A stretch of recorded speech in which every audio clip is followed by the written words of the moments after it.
Buenos días a todos.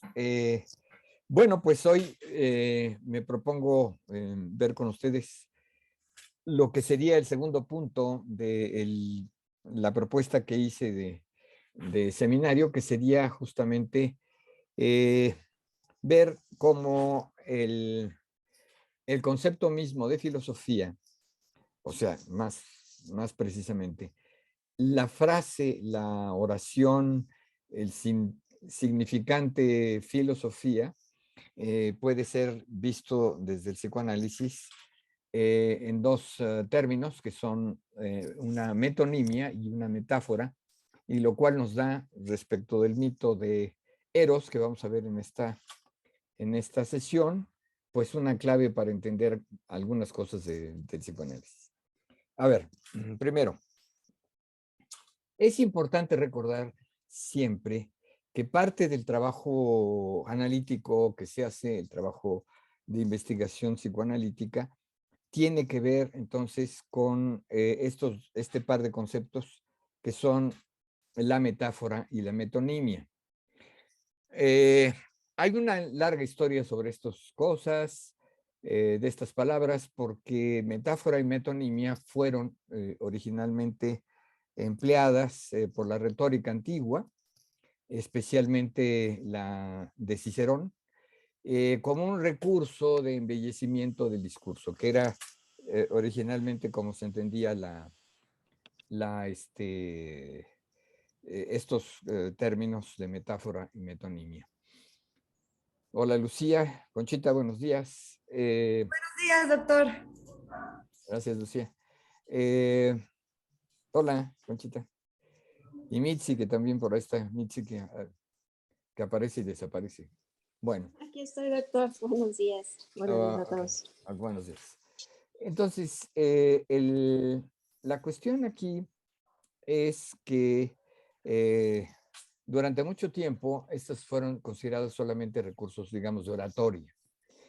Pero es a partir de las investigaciones, ¿perdón? ¿Alguien nos mencionó algo? ¿No? Doctor. A ver, Lucía, checa el audio. A ver, Fer, ayúdanos. Hay por ahí un micrófono abierto. Y entonces decía, bueno, estos dos conceptos, estas dos nociones, con la lingüística, con la emergencia de la lingüística, van tomando otro cariz. Y entonces tenemos un segundo momento digamos, de estudio de la metáfora y la metonimia que ya parte de los instrumentos lingüísticos, de la lingüística. En ese tenor aparece lo que señalábamos la sesión anterior a propósito de las dos formas de magia. ¿Se acuerdan? Las dos formas de magia que reconoce Fraser, la de la semejanza y de la contigüidad. Y que estos tienen una reinterpretación en el estudio de Roman Jakobson. Roman Jakobson, este lingüista que tiene una extraordinaria influencia y que establece un diálogo con el psicoanálisis muy interesante, y entonces señala que estos dos tienen que ver con dos ejes, ¿no? El eje que se llama paradigmático, el eje entonces de selección de las palabras y el eje de composición o de combinación, que sería el eje sintagmático. Entonces, la cuestión aquí es que a partir de esos estudios aparece alrededor de los años 80 un libro de Lakoff sobre justamente la metáfora. Y entonces se inicia este estudio ya de otra manera, en otra perspectiva, porque metáfora y metonimia pasan a ser entonces una cuestión de la psicolingüística. Y esto es un trabajo que a mí me parece muy recomendable, que deberíamos entonces incorporar a la investigación psicoanalítica. Bueno, recordemos un poco los dos conceptos muy rápidamente. Me baso en el diccionario de la querida maestra doctora Elena Beristain, que se llama Diccionario de Retórica y Poética, que ha publicado la editorial Porrúa, que es uno de sus bestsellers, ¿no? Y dice a propósito de la metáfora, dice, metáfora, figura importantísima principalmente a partir del barroco, que afecta el nivel léxico-semántico de la lengua y que tradicionalmente solía ser descrita como un tropo, una figura, un tropo de dicción o de la palabra, a pesar de que siempre involucra más de una de ellas, que se presenta por una comparación, primer elemento, una comparación abreviada y elíptica, sin el verbo, ¿no? Entonces dice, como ejemplo, sus cabellos son de oro, o el oro de sus cabellos. O esta frase muy socorrida, aquello de que, fíjense, no se dice, tus ojos son como esmeraldas. No, la metáfora es, tus ojos son esmeraldas. Y aquí, pues muy rápidamente, como digo, nos llevaría, digamos, toda la sesión y quizá otra más para tratar de explicar estas cuestiones. Y ustedes ya me dirán al final, pues, qué más que hay que afinar. Pero bueno, la metáfora es esta comparación entre dos ámbitos. Entonces, tus ojos, la cuestión de lo que son a mi mirada, a tus ojos, etcétera, y la comparación, insisto en esto que dice la doctora, la comparación respecto de la esmeralda, pero no es nada más una comparación gratuita, es una comparación que tiene que ver no solamente con el color, evidentemente cuando dice tus ojos son esmeraldas, pues significa que son de color verde o azul, ¿no, Enrique? ¿Cómo va? ¿No? Entonces, pero además tiene otra característica. Las esmeraldas son valiosas. Entonces, el decir tus ojos son esmeraldas no solamente es decir que tienen ese color, sino que tienen un valor, ¿no? Además es un valor no generalizado, sino que tiene valor porque son escasos. Las esmeraldas no se encuentran así como uno se encuentra votos a favor de la reivindicación, no. Es algo completamente distinto, diferente, que significa que son escasas y por eso también tienen valor. Entonces, y hay algo, entonces, porque la comparación es en dos sentidos. La comparación de los ojos con las esmeraldas. O sea, ¿qué tiene el ojo respecto de la esmeralda? Es que los ojos brillan como las esmeraldas. ¿Se fijan? Entonces, toda esta serie, este conjunto de comparaciones es lo que hace la metáfora. La metáfora es entonces una comparación, ¿no? Que va entonces más allá del hecho comparado, porque en nada se parece los ojos a las esmeraldas. Los esmeraldas es una piedra vista literalmente, y los ojos es pues, esta cuestión que tenemos en las cuencas de los ojos, ¿no? Bueno, entonces, la metáfora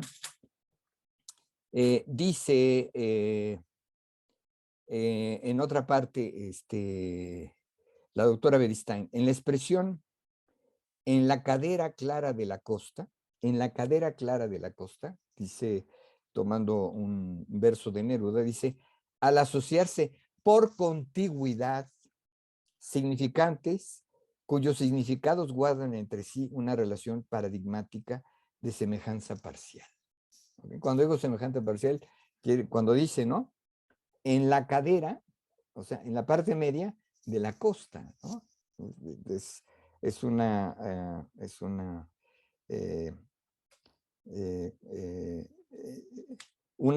composición de semas, se llama, de categorías semánticas, que se dan en la intersección de dos cosas y generan una tercera, por así decirlo. Bueno, hay muchísimas cosas sobre metáfora. El artículo correspondiente, bueno, está llena de ejemplos y demás, ¿no? Dice también, son en ausencia, otro concepto. Jacobson había establecido en la palabra, en la oración, digamos, el niño juega a la pelota, las palabras el niño juega a la pelota están en presencia, se dice. ¿Qué es lo que está en ausencia? Entonces, que en lugar de él puede ser la, en lugar de la puede ser ellos, o etcétera. Cualquier artículo que está en ausencia, es decir, que está ahí puesto en desplazando, utilizo deliberadamente esta idea, desplazando otros posibles términos. ¿Queda esto claro? ¿Sí? Mariano dice que sí, pero es que Mariano es muy entusiasta. ¿Sí? ¿Sí? ¿Cómo lo ven? ¿Se entiende? Entonces es el eje este asunto y dice, también en ausencia son las siguientes metáforas de José Gorostiza constituidas en torno al verbo. Tiene el amor feroces galgos morados, pero también sus mieses, también sus pájaros. ¿Qué ejemplifica, dice la doctora, la bien repetida aseveración de que la metáfora es intraducible e intrafraseable y que de las implicaciones semánticas se puede inclusive ser inagotables, en esto insisto, y muy intrincadas. Y voy a decir entonces concretamente, un sueño está hecho a base de metáforas, ¿no? Claro, no es el concepto lingüístico que uno va a explicar al paciente y demás, pero hay metáforas. Es decir, cuando alguien dice, por ejemplo, vi a unas niñas ascendiendo las escaleras, entonces hay ahí múltiples significaciones y por eso decimos que el significante tiene una pluralidad de significados. Enrique. Gracias, doctor. Si lo entendí bien, la metáfora estaría en el sueño, en el contenido manifiesto, y sus significantes estarían relacionados con el contenido latente. ¿Lo entendí bien? No, en el propio contenido manifiesto son significantes. Okay. En esto, ¿no? Por ejemplo, tiene el amor feroces galgos morados, ¿no? O sea, a ver, ¿qué quiere decir? Requiere interpretación. Entonces, la interpretación es la que te lleva a buscar el contenido latente o el pensamiento latente, que de alguna manera, y luego voy a decir cómo se amarra el significante con el significado. Pero en el paciente, las preferencias del paciente que cuentan, que narra un sueño, esas ocurrencias son contenido manifiesto. La metáfora se hace, digamos, presente. ¿Por qué? Porque hay algo que se ha dejado fuera, ¿no? Algo que está ausente. Y eso que está ausente va a ser, en buena medida, el contenido del pensamiento onírico. ¿Ok? No sé si esto que te queda claro, Enrique. Sí, muchas gracias. Precisamente me quedó muy claro. A eso me refería, igual lo expliqué mal, ¿no? Pero sí, me quedó muy claro. Muchas gracias, doctor. No, al contrario, ¿no? Ahí está. Bueno, entonces hay muchísimos, ¿no?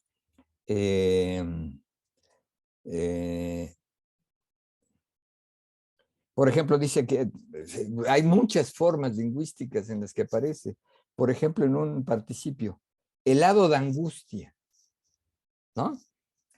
Helado de angustia es una metáfora, ¿no? En el sentido de que hay una comparación como la angustia, que como dice Lacan es aquello que no miente, ¿no? La angustia no miente, o hay angustia o no hay angustia, eso sí está clarito.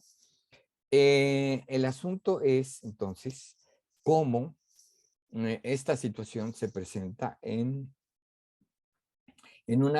alguien que compara la dureza de un momento helado, de frío intenso, pero también de parálisis. Lo que quiero decir que hay, digamos, para utilizar un término común. Hola, Paula. entre la angustia y el hielo, ¿no? Y entonces es una comparación, pero es una comparación, insisto, ahí va el asunto, Enrique, siempre parcial. Es decir, el hielo no es la angustia no es el hielo, eso está claro, sino solo ciertas componentes en común. Y esto nos da una pista siempre, ¿no? Para poder incidir en una interpretación que pueda comprender lo de la metáfora, ¿no? El epíteto metafórico, alba exaltada, ¿no? O sea, una mañana, el alba exaltada, ¿no? Entonces es obviamente metafórico. Por supuesto, las canciones mexicanas, sobre todo si son estas que canta los boleros, ¿no? Los boleros mexicanos son una fuente inagotable de metáforas, ¿no? ¿Ok? Bueno, esa es la metáfora. Como digo, sobre esto nos vamos a extender mucho y lo importante es considerar lo siguiente. Si originalmente fue una figura, o sigue siendo una figura de tipo retórico, que se utiliza sobre todo en el discurso poético, más recientemente ha sido estudiada en términos de la lingüística y tiene dos componentes. Uno, estudiar la lingüística desde la lingüística misma, de la composición de frases, oraciones, etcétera. Y otro nivel que es la psicolingüística, donde la metáfora se convierte, fíjense, esta es la apuesta de Lekov, es que nuestra forma de pensar, incluso en la ciencia, es metafórica. O sea, ¿por qué pensamos en metáforas? Porque hay conceptos que no se pueden explicar, digamos, de manera cotidiana y que se recurre a una metáfora. Ejemplo que da Lekov. Time is money, ¿no? El tiempo es dinero. A ver. Difícil, si no, a ver quién es aquí el guapo que nos define qué es el tiempo, ¿no? El concepto tiempo, y sobre todo el tiempo vital, el tiempo cotidiano, no puede ser, digamos, no tiene una definición precisa. Recurrimos a la metáfora para pensar un elemento del tiempo. El tiempo es dinero. O sea, y eso lleva a otras metáforas, ¿no? Lo que se llama una metáfora continuada. Si el tiempo, fíjense, si el tiempo es oro, también se dice, ¿no? Time is golden, ¿no? Si el tiempo es dinero, si el tiempo es oro, significa que se puede gastar. Entonces dices, en metáfora, me gasté mi tiempo o estoy gastando inútilmente mi tiempo, ¿no? Y entonces hay una serie de metáforas que nos sirven, dice Lekov, para poder identificar entonces ciertos conceptos que de otra manera serían muy difíciles de entender, ¿no? Y por lo tanto, dice Lekov, lo que ocurre con la metáfora es que forma parte de nuestro pensamiento. Desde el punto de vista del psicoanálisis, aquí va lo que decía Enrique, hay un desplazamiento desde las expresiones, el discurso del paciente en sueños, como síntomas, etcétera, hay un desplazamiento a otro pensamiento que está ahí siendo presente. Y aquí quiero subrayar algo. Cuando Freud habla de pensamiento inconsciente, a veces se pueden, ahora sí que se pueden generar muchas metáforas, pero el asunto es entonces que hay esta suerte de desplazamiento a otro discurso, digamos, que tiene otra orientación, y luego vamos a ver respecto del mito de Eros, cómo esto se puede explicar. Bueno, está por otro lado la metonimia. La metonimia, fíjense, en la metáfora es comparable. Perdón, Mariano, discúlpame. Mariano. Ah, sí, perdón, doctor. No, es que justo de lo que comentaba, me acordaba también de otro ejemplo que muy interesante con esto de que dice de que la metáfora al final hace que nuestra forma del comportamiento, y por ejemplo, el amor es un juego, ¿no? Todo lo que involucra que el amor sea un juego, es decir, puedo volver a empezar, puedo hacer trampa, voy a perder, pero a la otra puedo ganar, y entonces se convierte en un tipo de relación en lo que entra todas esas cuestiones, aunque no se estén pensando, ¿no? La fidelidad, ¿no? Porque si el amor es juego, Claro. ¿cuál fidelidad? Puedo jugar con otras personas, claro, o sea, es un Alto, juego que puedo ir. ¿ok? ¿Sí Ujú, ves? Entonces, ujú. tiene muchas, se diría, muchas connotaciones, es decir, una pluralidad de significados, Enrique. Es una pluralidad de significados y no sabemos a cuál de todos se refiere el paciente o en qué momento se refiere el paciente a ello, ¿no? Entonces dice, efectivamente, el amor es un juego, y a ver qué quiere decir, porque en el juego se gana o se pierde, también. Entonces puede hablar del lado del perdedor, ¿no? Etcétera. ¿Sí ven? Entonces se abre una gama, es una cadena significante, ya se va entendiendo, ¿no? Esas cosas que luego se dicen en psicoanálisis. Y esa es la otra. Pero bueno, recordemos que es la metonimia. Dice la doctora Beristain, la metonimia es una sustitución de un término por otro, cuya referencia habitual con el primero se funda en una relación existencial que puede ser causal. Entonces, eres mi alegría. ¿Se acuerdan que hay unos juguetes que se llaman Mi Alegría? ¿No? Por ahí va, ¿no? Es una metonimia, porque lo que quiere decir, eres la causa de mi alegría. Espacial, tiene corazón. ¿Por qué? Porque tiene valor. Espacio temporal, ejemplifica. Defendió la cruz, o sea, defendió al cristianismo. De causa-efecto, ¿no? Dice, los soles de este desierto, ¿no? Un poco, los soles de este desierto. Los soles, la palabra soles sustituye a calor, ¿no? La causa abstracta, las locuras de Don Quijote, ¿no? Las acciones alocadas. Compró un Orozco, ¿no? Es decir, compró una de tal, ¿no? Me tomé una taza. No, la taza no se toma, nadie se bebe una taza, ¿no? Fui al CIES. Al CIES no llega uno, llega al edificio del CIES, pero entonces CIES es esta relación de continente a contenido, ¿está? ¿No?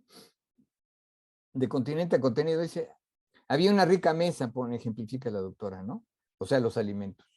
Comí un plato de sopa, un plato de peltre con sopa, ¿no? Que no se comía. Este asunto que decimos siempre, tráigame un vaso de agua, no es de agua, porque el vaso es la medida, pero me tomé un vaso, ¿no? Juro que sí, ahora sí, volvemos a la literalidad, si fuera literal, pobre gente, ¿no? Que se tomó, que se bebió el vaso, ¿no? Y bueno, en fin,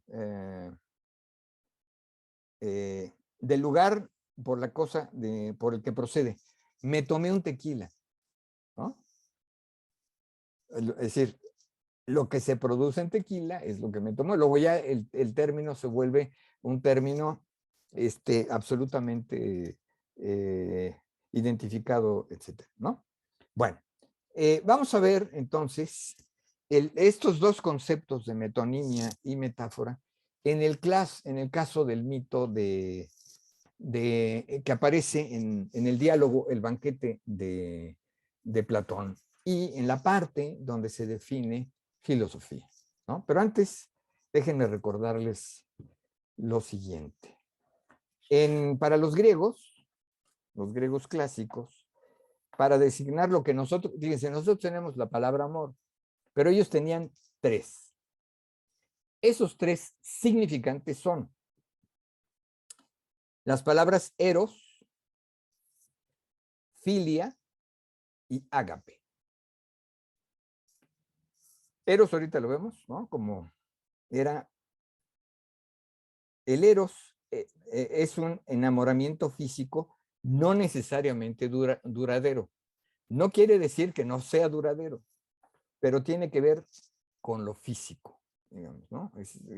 Nosotros tenemos otra palabra, ¿no? Enamoramiento, ¿no? que es este proceso inicial amoroso. Como tal, da voz al deseo del cuerpo y tiene, el eros, algo de profundo misterio, ¿no? Octavio Paz se ha referido al eros de muchas maneras, en muchas poesías y ensayos, ¿no? Pero no quiero entrar en eso. La filia, por su lado, tiene más que ver con la amistad y con la pertenencia al grupo y al clan, ¿no? En Homero, hoy Filóyei son los míos, incluyendo a los esclavos. Es como decimos, es un tonto, pero es nuestro tonto, ¿no? Entonces, ese es filia. ¿No? Bueno, pero de ahí vienen un conjunto de palabras, ¿no? Hemofilia, ¿no? Entonces son estas cosas que se llaman, en general, parafilias. ¿Se acuerdan del nombre? Los psiquiatras denominan parafilias. Y ahí está ahí están, ¿no? La zoofilia, la necrofilia, etcétera, ¿no? Es una relación no siempre igualitaria, pero de gratitud y de proximidad, ¿no? Por eso, semánticamente estás relacionado con filial, es decir, no solamente es lo cercano, sino también lo fiel. Hay una fidelidad. En Grecia, el amante experimentaba el eros y el amado filia, ¿no? La filosofía, amistad o amor a la sabiduría, designa la relación no dominante, sino admirativa. El ágape, por último, que por cierto es un término que también hereda la Iglesia Católica, ¿no? Nos reunimos en el ágape. Bueno, por último designaba el amor homosexual, pero en el periodo romano y bajo el cristianismo pasó a designar el amor sin sexo. Una forma de amor puramente contemplativa y desinteresada, ¿no? Para el filósofo griego, la pasión amorosa, es decir, el eros, solo adquiere sentido alumbrada por el alma y la razón. Bueno, vamos a ver de dónde surge la cuestión del eros. Como les he narrado en otro momento, sigo la Biblioteca de los Grandes Pensadores de la editorial Gredos. Jaime ya la tiene en la colección completa de estas cosas. Se refiere a lo siguiente, ¿no? A ver, en esta reunión del banquete, como siempre digo, pues es una especie de reventón, ¿no? Ahí van, se reúnen y circulan muchas cosas. Y entonces aparece el concepto de lo del amor, ¿no? Se empieza a hablar del amor y entonces se empieza a hablar justamente de esta cuestión del ágape, ¿no? O sea, en el sentido del amor homosexual, cómo se introducen, etcétera, y ahí va. Dicho sea de paso, porque hay una expresión que dice el amor platónico, y por amor platónico es una figura, es un signo, dice Mariano, ¿de qué? Perdón, no lo vi. ¿No? Fue antes. Bueno, entonces acontece pues cómo se van desarrollando estos conceptos. Debo decirles nada más de pasada, así muy, como dicen los franceses, en passé, en el sentido de que el estudio de un discurso mitológico es un discurso de oposiciones, de contrarios, ¿no? Y se entiende uno por otro y esto es una clave. Bueno, ¿qué pasa? ¿Cómo surge esta idea? En una parte casi al final del banquete, hay un personaje, son muchos los personajes que ahí aparecen, ¿no? Y el que nos interesa es esto. Al disertar sobre el amor, el personaje, el dialogante Agatón, hace un elogio a Eros. Eros es, dice, el más feliz, el más bello y el mejor de todos los dioses. Poseedor de las mayores virtudes, la justicia, la templanza, la fortaleza, la sabiduría, y quien da lo más preciado de dones a los hombres. Entonces, Eros es esta figura de que, bravo, hurra, hurra, ¿no? Qué bueno que tenemos a Eros en el mundo. Bueno, como Eros y amor, ya acabo de decir que se confunden, ¿no? Sócrates pregunta a Agatón, si el amor es algo, lo es porque no posee lo que se desea o porque lo posee. Es decir, si estás en el amor, se supone entonces que la disyuntiva es o bien estás en el amor porque no posees, no lo tienes, o porque lo tienes, ¿no? Entonces, por cierto, la expresión estar enamorado, es como si efectivamente fuera un estado dado, ¿no? Y aquí se empieza a ver que no. Bueno. Y pregunta también, ¿cuál es el objeto del amor? ¿No? O sea, entonces Agatón responde que el amor desea aquello que está falto, ¿no? A ver, entonces fíjense, aquí lo que va apareciendo es lo que denominamos deseo. Se desea de lo que, para utilizar la misma expresión, de lo que se está falto. No se puede, entonces no se puede desear lo que se tiene. ¿Se fijan? Que esa es la alternativa que presenta Platón en este diálogo, ¿no? Dice, aquello de lo que tiene realmente necesidad, ¿no? ¿Y cuál es el objeto del amor? Y responde Agatón, la belleza, que también conlleva lo bueno, ¿no? Porque es lo verdadero, lo bueno y lo bello se dan de manera conjunta, se diría. Sócrates narra el mito de Eros y dice, fíjense, esto es muy interesante, dice, según me lo narró, o sea, según le narró a Sócrates, Diotima, una sacerdotisa de Mantinea, mujer, dice, experimentada en las cosas del amor. O sea, hay que suponer que era una prostituta, ¿no? ¿No? Ok, bueno. ¿Y cómo cuenta el mito de Eros? Bueno, hubo una fiesta con motivo del nacimiento de Afrodita, hija de Zeus. Y en esa celebración invitaron a todos los dioses. Recuerden que en el panteón griego, panteón, recuerden, es el lugar de todos los dioses, no el cementerio, ¿no? Con el que nosotros usualmente decimos, ¿no? Es el panteón de Dolores, no, es el cementerio, ¿no? Pero bueno, en fin, no nos metamos en esas cuestiones. Es una celebración, digo, por el nacimiento de Afrodita, la diosa de la belleza y el amor, justamente, ¿no? Afrodita es la diosa del amor, y de ahí vienen palabras como afrodisíaco, por ejemplo, ¿no? Viene de Afrodita, de la diosa. Bueno, está en el hogar de Zeus, ya saben que los dioses de pronto, ¿no? Tienen propiedades y bajan y dialogan con los humanos, entonces es lo más divertido de los dioses griegos, ¿no? Y invitan a todos los dioses, excepto a una, que era más bien la pedigüeña. Bueno, y ahí nació Eros. ¿Cómo nació Eros? Bueno, Eros, según lo que, fíjense, no es que diga Sócrates, es que dice, a mí me la contó Diontima, ¿no? Y lo cual es interesante por muchas razones, pero ya no me detengo. Es hijo de Poros, que es la abundancia, el recurso, ¿no? El dios del recurso, de la abundancia.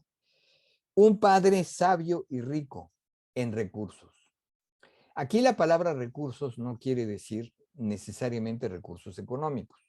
Además, no era lo que les importaba a los griegos en ese momento, ¿no? ¿Tiene dinero? No, pues tiene recursos. Es decir, tiene esclavos, tiene propiedades, tiene muchas cosas y no necesariamente dinero. ¿Ok? Bueno, y la madre es Penia. Penia es también una diosa Sí, pero de esas dioses absolutamente menores, porque es la escasez o la pobreza. Fíjense los opuestos, ¿no? La abundancia y del otro lado la escasez o la pobreza. Una madre no sabia e indigente, dice en el diálogo. Peña no fue invitada. ¿Por qué? Pues, ¿cómo? Si este es de fifís, no invitamos a los pobretones, ¿no? No invitamos a Peña, ¿no? Bueno. Pero Peña ahí fue, porque pues, andaba ahí mendigando. Y en eso encuentra a Poros. Poros se había embriagado de néctar, dice, es muy interesante, ¿no? Dice, se embriagó de néctar, ¿no? Néctar, pues lo que surge de las plantas o de las abejas, ¿no? Néctar, ¿no? Y aclara. Fermentación, ¿no? ¿Cómo, perdón? Es la fermentación de cualquier licor, cualquier líquido. Sí, cualquier líquido. Antes de que hubiera, dice, alcohol, propiamente, ¿no? Entonces, quiere decir que es un proceso de fermentación, probablemente, como dice bien Paula, que esté fermentado, porque hay, bueno, hay muchas cosas que fermentamos y no son necesariamente etílicas, ¿no? Bueno, ya nos metemos más. Entonces, Peña no fue invitada, mendigaba, y Poros se encuentra al Poros embriagado, es decir, digamos, un borracho, y tirado ahí durmiendo, diría un mexicano preciso, durmiendo la mona, ¿no? Y entonces llega Peña, que encontró a Poros en el huerto de Zeus, y Peña dice, tramando movida por la escasez de recursos, se hizo un hijo de Poros. Y ese hijo de Poros y de Peña es Eros. ¿Ok? Entonces, dice entonces ya la reflexión que hace Sócrates. Por su ascendencia, Eros, cito, siempre pobre y lejos de ser delicado y bello, como cree la mayoría, es más bien duro y seco, descalzo y sin casa, homeless, ¿no? Duerme siempre en el suelo. Fíjense la descripción, ¿no? Es decir, alguien que se encuentra, ¿en dónde? No, pues cerca del techo de una casa, alguna cosa así, ¿no? Dice, se acuesta a la intemperie. Es decir, se acuesta en un lugar donde no tiene techo, ¿no? Porque no tiene casa, porque vive en la penuria, el lado de la mar. ¿Se fija? Bueno. Se acuesta a la intemperie en las puertas y al borde de los caminos. Compañeros siempre inseparables de la indigencia por tener la condición de la madre. ¿Okay? Entonces, aquí es interesante. Por descendencia, digamos, por su lado materno, vive en la penuria, en la escasez. Pero, por otra parte, de acuerdo con la naturaleza del padre, dice, está siempre al acecho de lo bueno y lo bello. O sea, en la identificación con el padre, que el padre era la abundancia, que era un padre sabio, Eros anda en la búsqueda de lo bueno y lo bello, insisto, son valores altamente estimados por la cultura griega, y yo creo que todavía sigue, ¿no? Es valiente, audaz y activo. Valiente, audaz y activo. Hábil cazador. Fíjense que de alguna manera es como dar una interpretación. Bueno, ¿y de qué vive? Pues vive de cazar. Es un cazador, cazar con Z, ¿no? Vive de la caza, ¿no? Siempre urdiendo alguna trama. Trama en el sentido de la construcción de una idea, ¿no? Cuando decimos una obra de teatro es producto de una trama, ¿no? Exacto, ¿sí? Como dice Oscar, que que relaciona. Ávido de sabiduría. Ávido de sabiduría. Y rico en recursos. Y otra vez, rico en recursos, ¿qué? De palabra, de discurso, ¿no? Cuando dices que alguien tiene recursos, bueno, tiene recursos en este sentido, ¿no? Un amante del conocimiento a lo largo de su vida. Y agrega, un formidable mago, hechicero y sofista, ¿no? Y entonces ya cuando dice formidable mago, hechicero y sofista, pues ya te das idea de que además vivía como los sofistas, es decir, echando su discurso y cobrando por ello, ¿no? Bien, esto está en el banquete. Tenía yo pensado leérselos, pero mejor, no es por naturaleza, fíjense, ni inmortal ni mortal. ¿Ah? No es, o sea, Eros es un dios, que no es la característica de algunos dioses que eran inmortales, y no es tampoco humano, ¿no? Bueno, y dice, sino que en el mismo día a veces florece y vive, cuando está en la abundancia, y otras veces muere, pero recobra la vida de nuevo gracias a la naturaleza de su padre. ¿Estamos? Si Enrique está leyendo, es en la página 739 del volumen 1. Más lo que consigue siempre es mira, fíjense esto, es una descripción psicoanalíticamente muy interesante. Más lo que consigue siempre se le escapa. Más es del pero, ¿no? Pero lo que consigue siempre se le escapa.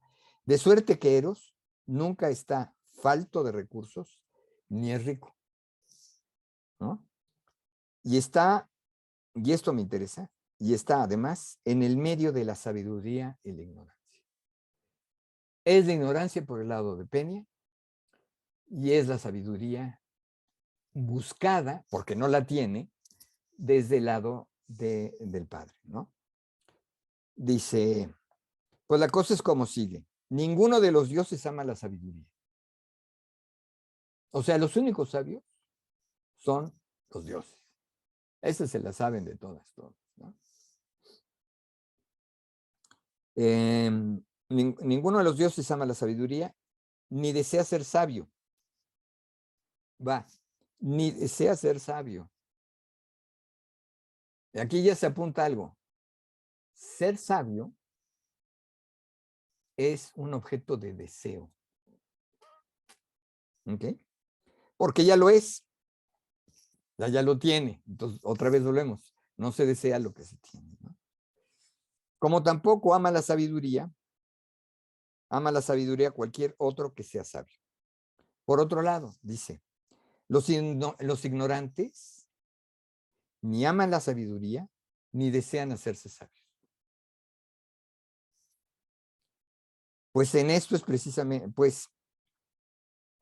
precisamente es la ignorancia una cosa molesta, en quien no es ni bello ni bueno, ni inteligente, que se cree a sí mismo lo suficientemente. Así pues, el no creer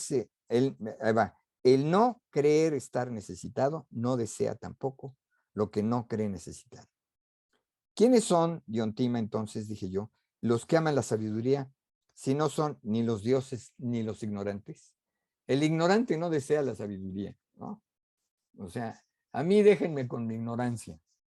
Y el sabio tampoco la desea, porque ya la tiene. ¿Ya para qué, no? Dice, responde, se supone, Diotima.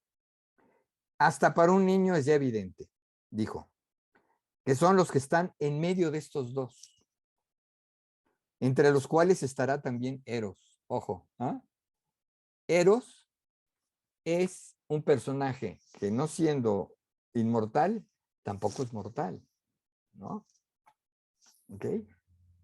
Dice, la sabiduría en efecto es una de las cosas más bellas, y Eros es amor de lo bello.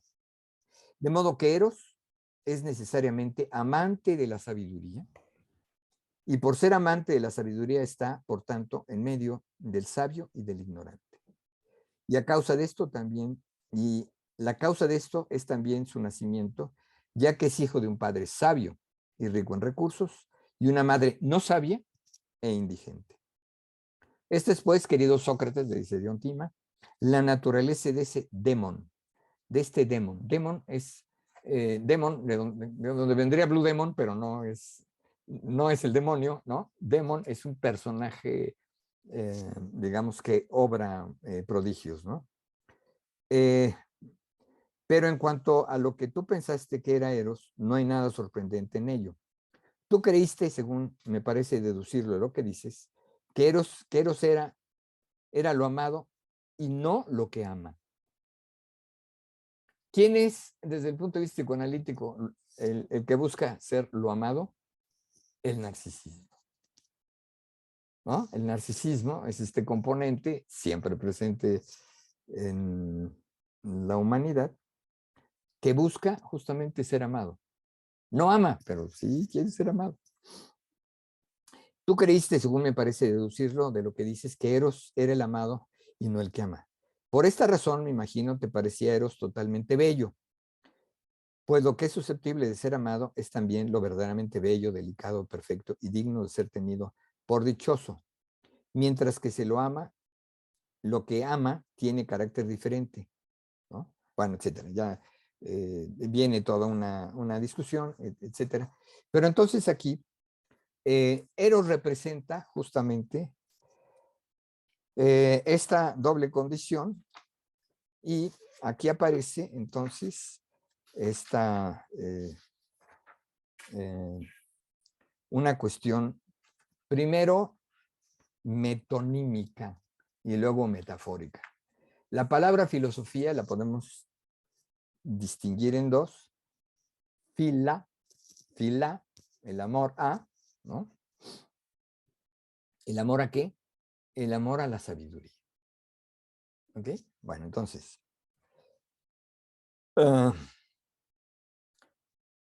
podemos decir, Peña desea lo que no tiene. ¿Qué desea? Lo que tiene el padre, Poros. ¿Qué tiene Poros? Abundancia y sabiduría. ¿Ok? Bueno, ya ven cómo Sócrates lleva el asunto del saber y no otra cosa. Por eso cuando se habla del amor platónico, nada más se ve pero en realidad en el banquete pueden encontrar toda la gama de amores, ¿no? Ahora, fíjense bien, aquí hay una metonimia. Llama amor a lo que es en realidad la falta de amor. ¿Ok? Otra vez, volvemos, ¿no? El amor es el deseo de. ¿Ok? Entonces, hay un trastocamiento, es decir, una metonimia, un cambio, ¿no? Que parte entonces de la necesidad de ser humano, de ser, perdón, amado, es decir, de ser amado por la madre. ¿Ok? Está ahí en el mito, ¿no? Y la palabra sofos, sabiduría, es la parte o el componente metafórico. ¿Por qué? Porque sustituye la necesidad de amor de Eros por el saber, que es en realidad el deseo de saber. Y otra vez, se desea, solamente desean los humanos, ¿no? Entonces, la parte de filos, de la palabra filosofía, la parte de filos, es una metonimia que oculta, es decir, que desplaza el amor a, es decir, Eros ama, a el sentido Eros desea.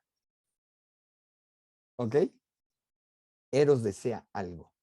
Y aquello de lo que desea es justamente lo que está falto. ¿De qué está falto? Ah, entonces, filos trueca el efecto por la causa. Por eso es una metonimia, el efecto por la causa. O sea, el efecto es el amor, pero la causa es la necesidad de, es decir, la falta de amor. Oigan, es el opuesto. En el sentido de la disyunción inicial, ¿se tiene o no se tiene? Hay una falta de amor. Hay una carencia, ¿no? Una carencia estructural, no contingente. Y que de este modo queda reprimida u oculta. Y la sabiduría es entonces una cuestión que tiene que ver con la situación de control de la metáfora que decíamos, ¿no? En el libro de Pedro Alemán Laín, que les he mencionado, dice, así por una parte el mito de Eros nos dice que la relación real entre el filósofo y el amor consiste en que Eros busca el amor, se oculta bajo el vínculo amor a, Eros ama, a específicamente el deseo de, Eros desea. Eros desea de lo que está falto, aquello que tiene realmente necesidad. El término filo, que de este modo oculta, reprime en una palabra. ¿Se fijan? Una palabra que se utiliza para decirlo, para ocultar lo contrario. No sé si, ahí vamos, Enrique, ¿no? La metonimia en realidad es un trastocamiento donde se oculta lo contrario.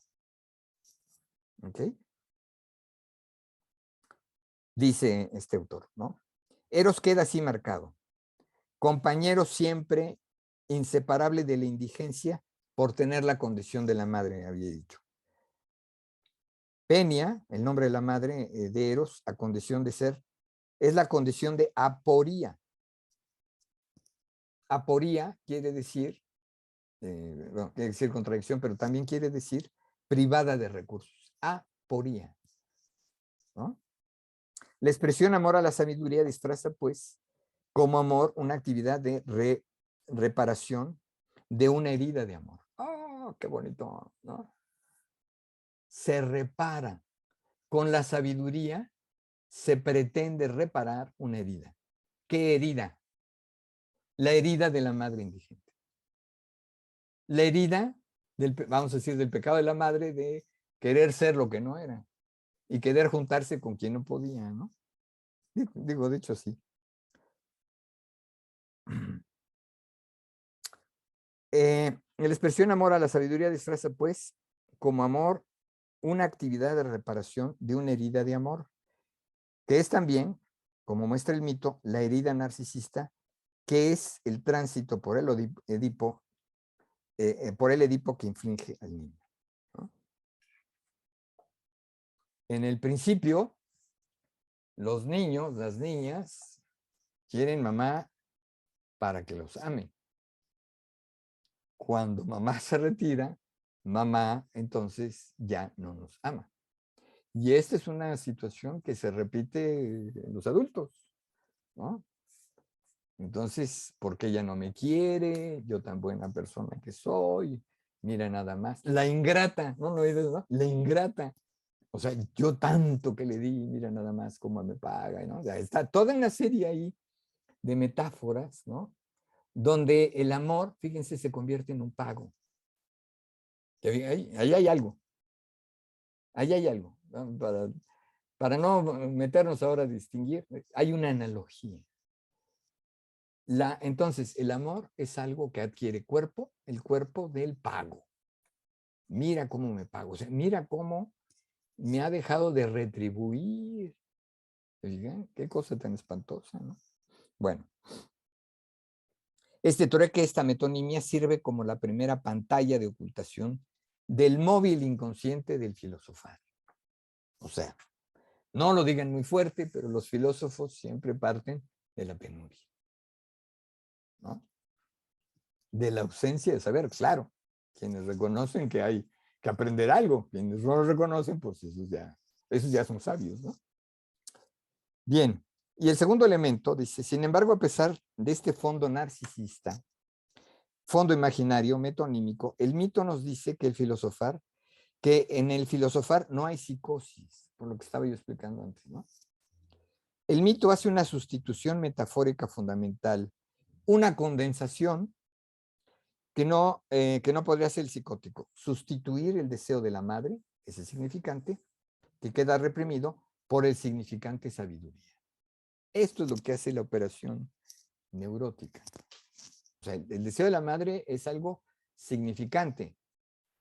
No es una experiencia vivida, es un significante. A ver, quiero insistir en esto. El deseo de la madre es un significante. Otra vez, mi madre me debió haber deseado. Yo tendría que ser el objeto de deseo de mi madre, ¿no? No como a veces se entiende, ¿no? El sentido de deseo sexual. No, es un significante, por eso es importante, es un significante. Algo que tiene múltiples significados. ¿Ok? Que queda reprimido por el significante sabiduría. O sea, tiene dos partes, ¿no? Uno es el ocultamiento, otro es la sustitución. Y por eso esta es entendida como una metáfora. ¿Se entiende lo que estoy diciendo? La metonimia oculta. ¿Qué oculta? Esta transposición del no amor al amor. ¿Ok? O mejor dicho, el amor desde el no amor, para decirlo más precisamente. Bueno, dice, el niño se ha identificado con el padre, quiere ser como el padre. Eros, según el mito, de acuerdo con la naturaleza del padre, está al acecho de lo bello y lo bueno, es valiente, audaz, activo, hábil cazador, siempre urdiendo alguna trama, ávido de sabiduría y rico en recursos, un amante del conocimiento a lo largo de su vida, un formidable mago, hechicero y sofista. El mito nos habla aquí de la integración de la función paterna, de la conformación de un ideal del yo por identificación con el padre, que adquiere ese estatuto ideal representado por la sabiduría. Esto no quiere decir, a ver, entendámonos, van a decir, no, pero yo conozco un cuate que su papá era un gandalla, era un tipo, mascalzone, ¿no? Dice Oscar, ¿no? Es un mascalzone, ¿cómo se va a poder identificar? No, vuelvo otra vez. Esta es una cuestión de entramado lingüístico inconsciente, digamos, ¿no? Que tiene que ver entonces con estos significantes inconscientes, donde el padre, no el papá real, no el papá efectivo que tiene la persona, sino el padre representa la posibilidad de esta sabiduría. A veces, generalmente, pasa que no es el padre, sino el abuelo. Y es que el abuelo era sabio, ¿no? Entonces, hay una transposición del padre al abuelo. Por eso decimos que es la figura paterna y no el padre. O el significante paterno y no el padre. ¿Se entiende? ¿No? Eros acepta su propia limitación, su falta, lo que sería la castración simbólica representada por la sabiduría que falta, ¿no?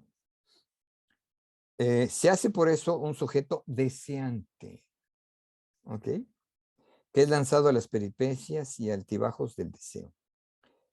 Pues este demon no es por naturaleza ni inmortal como ya yo he leído, sino que él mismo algunas veces florece y vive cuando está en la abundancia y otras muere, pero recobra la vida gracias a la naturaleza de su padre. ¿Ok?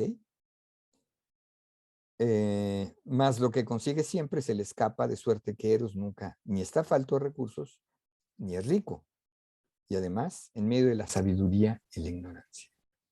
La metáfora que subyace al término Sofía es, a la vista de lo dicho, una versión de la metáfora paterna. Esta metáfora fundacional de lo inconsciente permite que todas las sustituciones metafóricas ulteriores, incluida la que sustituye